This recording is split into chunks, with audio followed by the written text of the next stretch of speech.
कि क्या वास्तव में फेमिनिज्म टॉक्सिक हो गया है या टॉक्सिक फेमिनिज्म जैसी कोई चीज होती भी है क्या नहीं। लेकिन इसके लिए स्वाभाविक है हमें जानना पड़ेगा कि फेमिनिज्म क्या है और उसका इतिहास क्या है। तो इस जेंडर को जिसे ये प्रिविलेजेस देने पड़ रहे हैं बहुत मुश्किल लगता है, क्योंकि परिवार में और बाकी जगह पे सत्ताएं आमतौर पर किसके पास थी?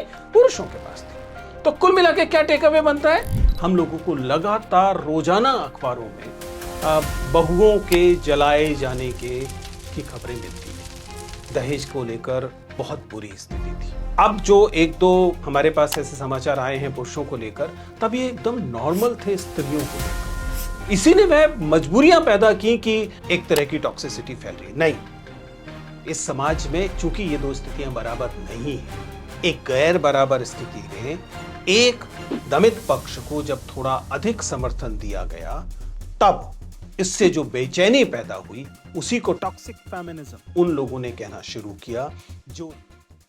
नमस्ते दोस्तों, प्लीज सिट डाउन में आपका स्वागत है।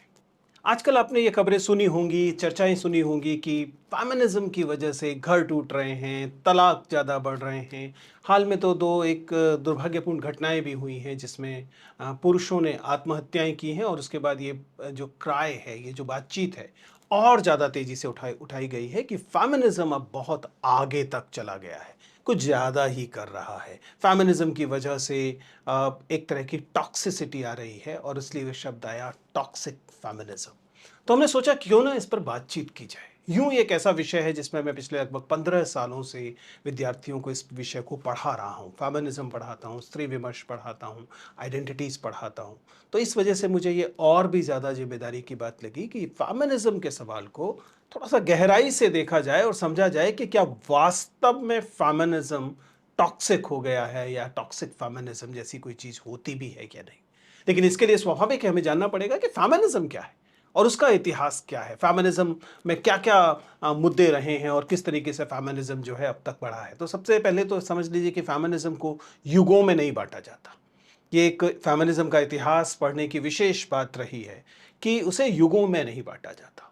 और फेमिनिज्म का यूं भी परिभाषा क्या है, बहुत साधारण सी परिभाषा है कि जब हम लैंगिक न्याय की मांग करते हैं, जब हम ये कहते हैं कि जेंडर को लेकर जस्टिस होना चाहिए, तब बेसिकली फेमिनिज्म होता है। तो फेमिनिज्म को अगर युगों में नहीं बांटा जाता तो कैसे समझा जाता है?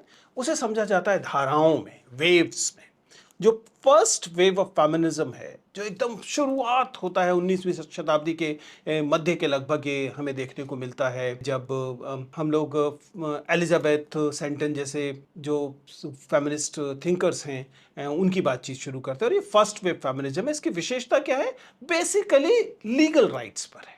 परिवार के अंदर, समाज में वोटिंग राइट्स मिलने चाहिए, प्रॉपर्टी पे राइट मिलना चाहिए। हम ध्यान रखें यूरोप की बात करें, क्योंकि कई बार आपको फर्स्ट वेव फेमिनिज्म सुनते हुए लगेगा कि हमारे देश में तो अभी फर्स्ट वेव फेमिनिज्म वाली जो मांगे हैं वो भी पूरी नहीं हुई है, क्योंकि हाल फिलहाल तक हमारे यहाँ प्रॉपर्टी राइट्स को लेकर लगातार ये क्वेश्चन रहा था कि स्त्रियों को प्रॉपर्टी में कितना राइट मिलना चाहिए, उन्हें घर की प्रॉपर्टी में राइट मिलना चाहिए या केवल ससुराल वाली प्रॉपर्टी पर ही उनका जो इनडायरेक्ट हक है उससे काम चलाना चाहिए। तो फर्स्ट वेव फेमिनिज्म बेसिकली क्या है? Legal rights, voting rights, property rights. उसके बाद आता है सेकंड वेव फेमिनिज्म, जो कि फर्स्ट वेव फेमिनिज्म को थोड़ा सा एक्सपेंड कर देता है।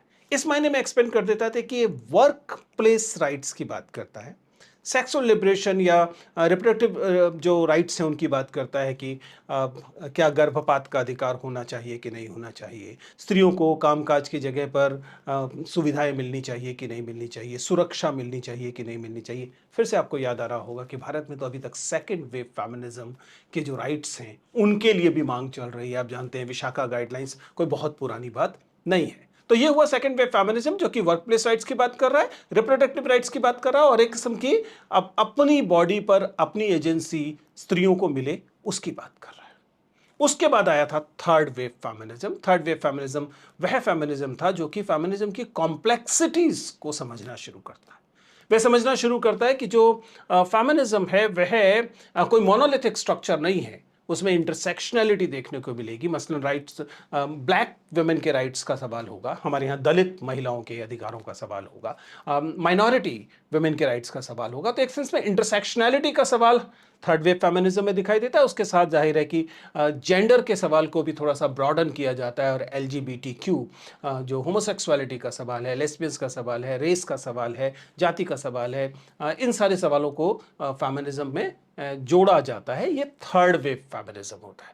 First wave feminism, second wave feminism, third wave feminism. कुछ लोग फोर्थ वेव फेमिनिज्म की बात करते हैं। फोर्थ वेव फेमिनिज्म का मुख्यतः मतलब यह है कि जब हम सोशल मीडिया जैसी चीज़ों को शामिल कर लेते हैं, आपने हैशटैग मी टू वाला जो पूरा का पूरा आंदोलन है वह देखा था, उसे आप फोर्थ वेव मान सकते हैं या थर्ड वेव के बाद का फेमिनिज्म मान लेते हैं। अब सवाल यह उठता है कि इन सारी चीज़ों में कहां आपको वह टॉक्सिसिटी का सवाल दिखाई देता है जिसे लेकर टॉक्सिक फेमिनिज्म की बात की जा रही है। आमतौर पर जब हम कहते हैं टॉक्सिक फेमिनिज्म तो किस बारे में बात की जाती है? कहा यह जाता है कि कुछ स्त्रियां जो हैं वह इस फेमिनिज्म के सवाल को इतना आगे तक लेके जाती हैं कि वे एक तरह का ओवरबोर्ड चली जाती हैं। वे परिवार को सवाल उठाने लगती हैं, वे परिवार में जो पुरुषों के संघर्ष हैं उन्हें डिसोन कर देती हैं, उनके बारे में बातचीत करना बंद कर देती हैं और विमेन आर ऑलवेज राइट वाला माइंडसेट, मानसिकता आ जाती है और इस वजह से इस चीज को बहुत से लोगों ने टॉक्सिक फेमिनिज्म कहा। आपको समझना पड़ेगा कि क्या वास्तव में टॉक्सिक फेमिनिज्म नाम की कोई स्वतंत्र तरीके से कोई कॉन्सेप्ट है या यह टॉक्सिक मेंस जो मैस्कुलिनिटी का सवाल था। आप जानते हैं कि ये सवाल पर बार बार बातचीत हुई है, बल्कि हम लोगों ने एक पूरा का पूरा वीडियो इस पर बनाया था जब हम लोगों ने अल्फा मेल सिंड्रोम की बात की थी। मैं टीम से कहूँगा कि उसका लिंक भी रखेंगे डिस्क्रिप्शन में। तो हम लोग पहले इस पर बात कर चुके हैं कि एक चीज़ है जिसे हम टॉक्सिक, एक तरह की मैस्कुलिनिटी कहते हैं, एक तरह का जो जहरीला या विषैला पौरुषत्व या पुरुषत्व का सवाल होता है, उसी चीज का उत्तर देते हुए वे लोग जो स्त्रियों के सबके बराबरी के सवाल को शक से देखते हैं, जिन्हें इसमें आपत्ति होती है या जो पितृसत्ता के पक्ष में होते हैं, वे अक्सर कहते हैं कि केवल मैस्कुलिनिटी ही टॉक्सिक नहीं होती, कभी कभी फेमिनिज्म भी टॉक्सिक होता है। और इस टॉक्सिक फेमिनिज्म की वजह से देखिए पुरुषों को अमुक अमुक अमुक समस्याएं होती हैं और इस वजह से पुरुषों को कई बार एक्सट्रीम स्टेप्स तक लेने पड़ते हैं। इस सवाल को थोड़ा सा और गंभीरता से समझें और चूंकि यह डायमेट्रिकली अपोजिट है जिसे हम टॉक्सिक मैस्कुलिनिटी कहते हैं, तो समझे कि टॉक्सिक मैस्कुलिनिटी का क्या मतलब है। इसमें आमतौर पर कई लोगों ने कहा, मतलब अगर आप मनोवैज्ञानिकों की बात करें तो हम शेफर्ड ब्लिस का नाम देखते हैं, माइकल फ्लिट का नाम देखते हैं, जिन्होंने इस पर और लंबी चर्चाएं की और उन्होंने ये कहा कि ये स्थिति वह है जिसमें पुरुष जो हैं वो स्त्रियों को बराबर के क्या मनुष्य मानने की बजाय उन्हें एडवर्सरीज की तरह देखते हैं, एलाइज की तरह नहीं देखते हैं। यहां पर एक बात बहुत साधारण सी है जिसे समझना पड़ेगा। स्त्रियां किसी एक समूह मात्र में नहीं होती, स्त्रियां प्रत्येक वर्ग में पाई जाती हैं। वे दलितों में होती हैं, वे अगड़ों में होती हैं, वे सवर्ण जातियों में होती हैं, वे वाइट्स में होती हैं, वे ब्लैक्स में होती हैं, वो आदिवासियों में होती हैं, वो अर्बन हाउस होल्ड में होती हैं, वो गरीबों में भी होती हैं, वो अमीरों में भी होती हैं। जिसका मतलब है कि ये एक ऐसी कैटेगरी है, एक ऐसी श्रेणी है जो सब जगह पाई जाती है। इस वजह से स्त्रियों को लगभग हर जगह पुरुषों के साथ ही, परिवार में भी, वर्क प्लेस पर भी, घर से बाहर भी काम करना होता है। इसलिए इन दो जेंडर्स को खास तौर से हम लोग जब एलजीबीटीक्यू की बात करेंगे तो इस जेंडर स्पेक्ट्रम को और ज्यादा बढ़ा सकते हैं, लेकिन कुल मिला के इन दो जेंडर्स को सदैव एलाइज की तरह काम करना होता है। जब वो एडवर्सरीज की तरह एक दूसरे को देखना शुरू करते हैं, चाहे वो वर्क प्लेस पर देखें, चाहे वो हाउस होल्ड में, परिवार में देखें, चाहे वो घर से बाहर देखें, चाहे पॉलिटिकल स्पेस में देखें या फिर कॉर्पोरेट बोर्डरूम्स में देखें, हर जगह अगर वो एलाइज की बजाय एडवर्सरीज की तरह एक दूसरे को देखना शुरू करेंगे, तब कभी कभी यह स्थितियां दिखाई देती हैं। लेकिन क्या वास्तव में फेमिनिज्म को इस बात के लिए दोष दिया जा सकता है कि उन्होंने ये मांग की कि हमें सताओ मत? क्या स्त्रियों को इस बात के लिए दोष दिया जा सकता है कि उन्होंने कहा कि उन्हें मनुष्य मानो, उन्हें कानूनी बराबरी दो, उन्हें परिवार में बराबर मानो, उनको संपत्ति में बराबर का हक दो? क्या ये मांगे किसी भी तरीके से किसी किस्म की टॉक्सिसिटी को दिखाती? या फिर ऐसा है कि चूंकि वे प्रिविलेजेस अब तक एक जेंडर के पास थे और अब वे प्रिविलेजेस उस जेंडर के पास से छिनते हैं, तो इस जेंडर को जिसे ये प्रिविलेजेस देने पड़ रहे हैं बहुत मुश्किल लगता है, क्योंकि परिवार में और बाकी जगह पे सत्ताएं आमतौर पर किसके पास थी? पुरुषों के पास थी।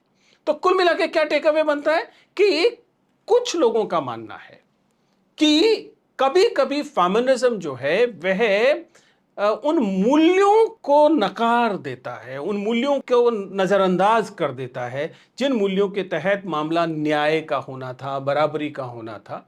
ऐसा हम पूरी तरह से नहीं नकार सकते कि ऐसे कुछ मामले हमारे सामने आते हैं, क्योंकि फेमिनिज्म का दबाव था कि extraordinary laws gender justice को लेकर बने, जिनमें आप जानते हैं दहेज उन्मूलन को लेकर, सती प्रथा को लेकर, और अब हाल फिलहाल में वर्क प्लेस सेक्सुअल हरासमेंट को लेकर कुछ लॉज बनी हैं, चाहे वे वर्क प्लेस सेक्सुअल हरासमेंट जो कि विशाखा गाइडलाइंस के बाद आता है, या फिर जैसे अक्सर दहेज के मामले में बने गए कानून जो हैं, दहेज विरोधी कानून जो हैं, दहेज उन्मूलन का कानून, उसे देखते हैं, जो कि मैरिटल डिस्प्यूट के समय में बार बार ऐसा आरोप लगता है कि जो लड़की के पक्ष के लोग हैं वे लड़कों के पक्ष के लोगों के खिलाफ झूठे मुकदमे दायर कर देते हैं। और इस बात को हम नज़रअंदाज नहीं कर सकते कि वास्तव में जब भी एक्स्ट्रा ऑर्डिनरी लॉज बनेंगी, चाहे वो जाति के खिलाफ हो, चाहे वो नस्ल के खिलाफ हो, चाहे वो जेंडर इनजस्टिस के खिलाफ हो,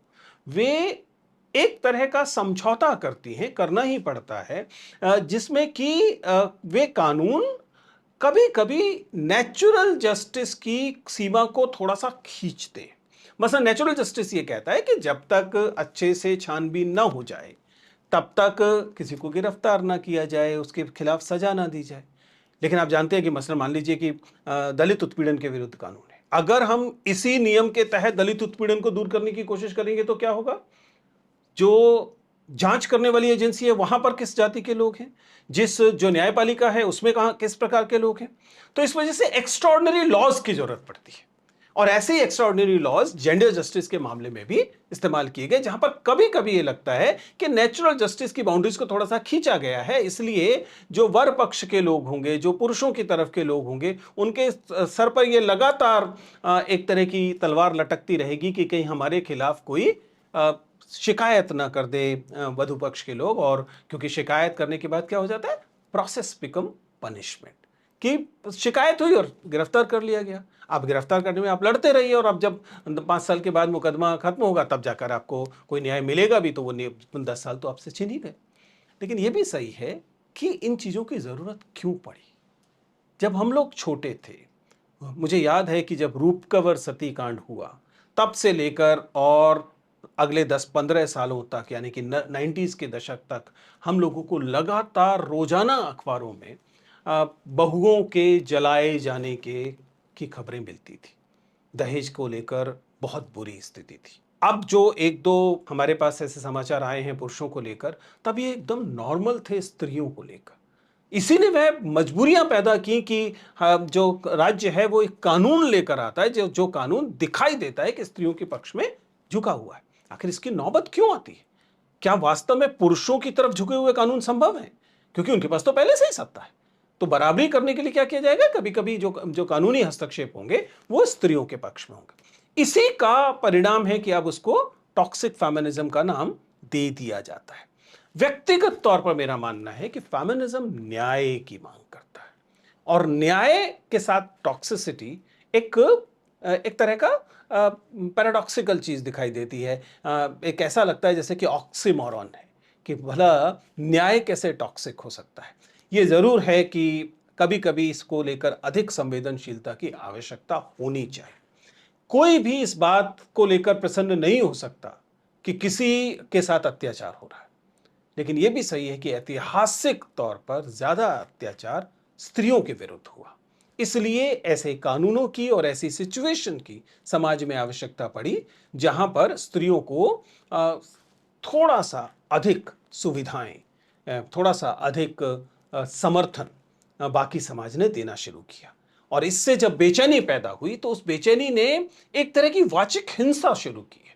क्योंकि मैं मानता हूं कि टॉक्सिक मैस्कुलिनिटी के खिलाफ टॉक्सिक फेमिनिज्म की बात करना अपने आप में टॉक्सिक मैस्कुलिनिटी है, क्योंकि यह दरअसल इस बात के संदेश देने की कोशिश करती है कि समाज में वैसे तो सब बराबर है, केवल कुछ स्त्रियां चूंकि अपने लिए बढ़ चढ़कर न्याय की मांग कर रही हैं और इसमें वे दूसरे लोगों को अंडरमाइन कर दे रही हैं, इस वजह से एक तरह की टॉक्सिसिटी फैल रही है। नहीं, इस समाज में चूंकि ये दो स्थितियां बराबर नहीं है, एक गैर बराबर स्थिति में एक दमित पक्ष को जब थोड़ा अधिक समर्थन दिया गया, तब इससे जो बेचैनी पैदा हुई, उसी को टॉक्सिक फेमिनिज्म उन लोगों ने कहना शुरू किया जो लोग इस बराबरी के हक में नहीं हैं।